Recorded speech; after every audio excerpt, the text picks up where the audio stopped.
Hello, great people. Are you there? You need to listen to this guy. This is the guy that exposed everything. This is the guy that almost stopped Tinubu from becoming president.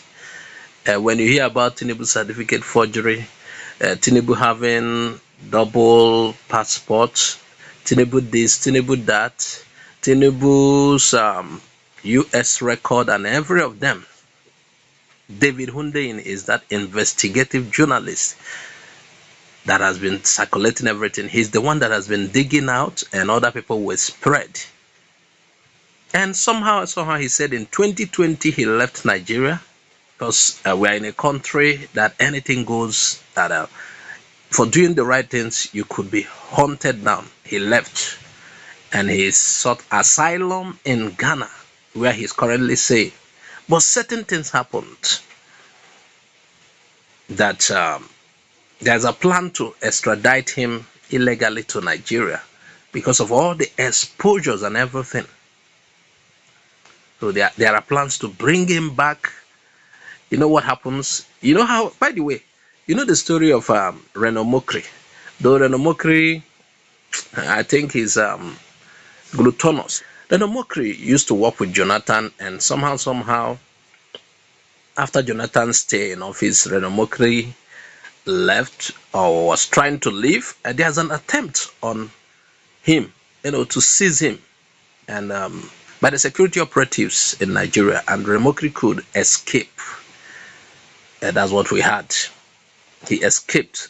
He went out, and I don't know if his money finished, and he started attacking Obi that he presented to us as the right candidate. So this guy too escaped from Nigeria because he's been persecuted, or if he fears persecution. He's in Ghana, and to him, based on, you need to watch this video. Remember what I told you, this is the guy that's behind every exposure against APC presidential candidate, who is now the president of Nigeria. You need to watch what he says. So he escaped, and he's saying he's currently based in Ghana, where at least this human rights thing is a bit respected to an extent, and there has been an attempt at trying to bring him back. My name is David Hundeyin. I'm an investigative journalist from Nigeria, and I'm constrained to send out this public appeal to the Ghanaian government, to the Ghanaian President Nana Akufo-Addo, the Ghanaian Minister of the Interior, Honorable Ambrose Derry, and to the Chair of the Ghana Refugee Board, Prof. Kenneth Atafua.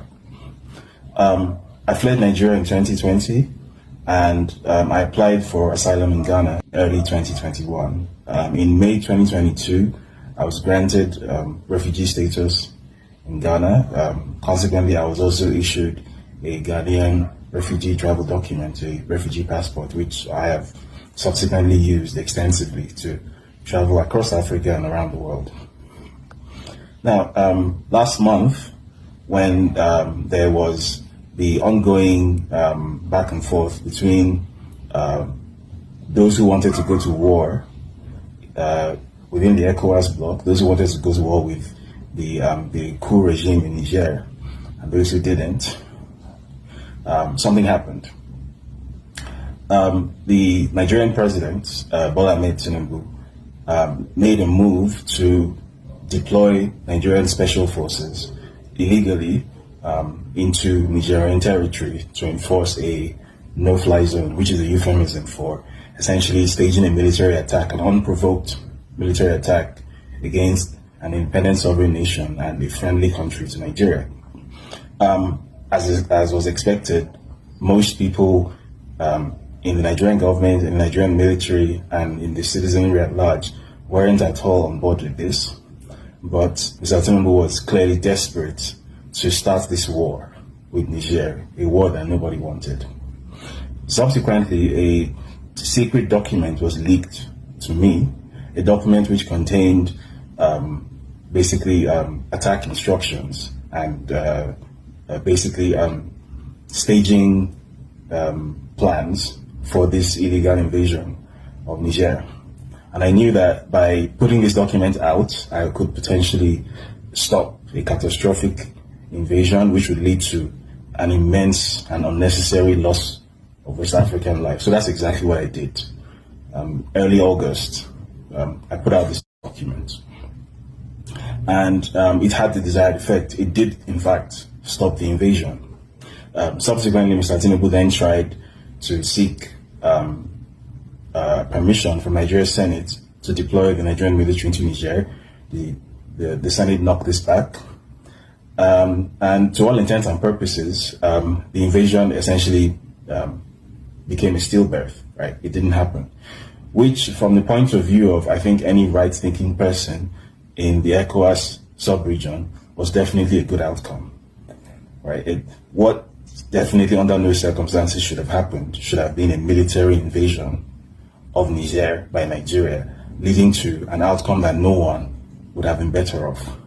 Well, I could spend an hour explaining the many different ways that this would have been a terrible idea, but I'm sure most people know this just as well as I do. It would have been something that would have been catastrophic and would have benefited nobody except probably Mr. Tinubu himself. Now, after I leaked this document, I was made aware from several sources that the Nigerian military establishment and the Nigerian intelligence establishment became essentially particularly enraged with me. So I've been a person of interest for a long time, but with that I became designated as something of an enemy of state.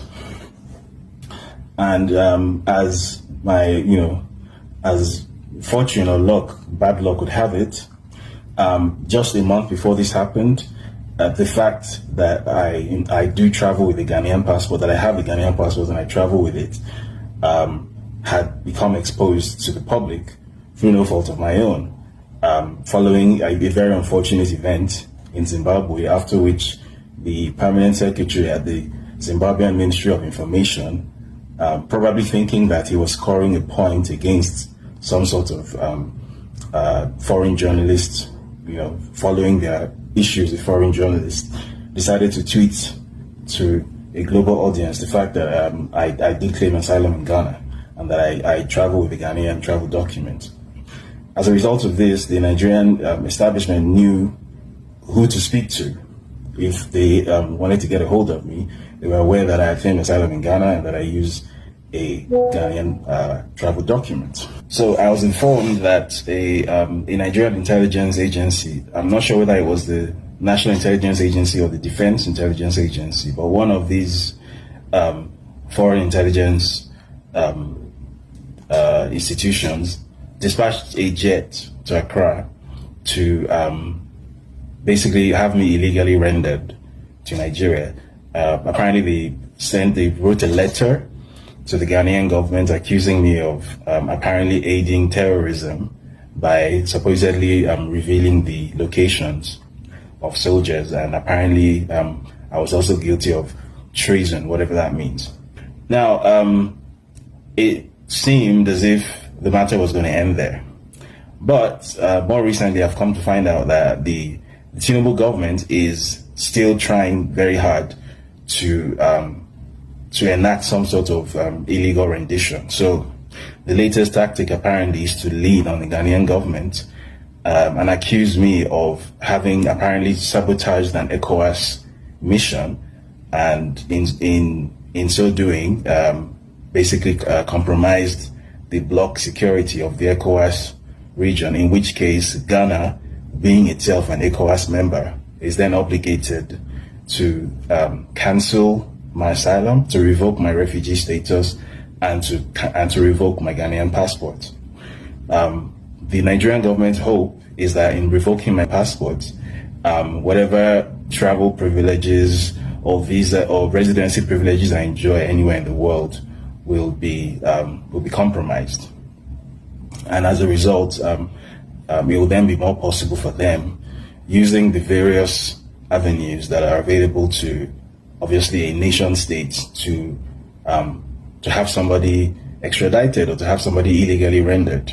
In this case, a journalist who fled the country because of his work and claimed political asylum in another country and gained full refugee status, But the Nigerian government obviously has no problem trying to flout international law in this way. Now, the reason I'm making this appeal publicly to the Ghanaian government and to the individuals I mentioned at the outset is because I'm aware that even though the Ghanaian government, as I mentioned, has a very relatively great track record when it comes to obeying international law and not behaving obnoxiously in the international space, which was why I chose to claim asylum in Ghana in the first place.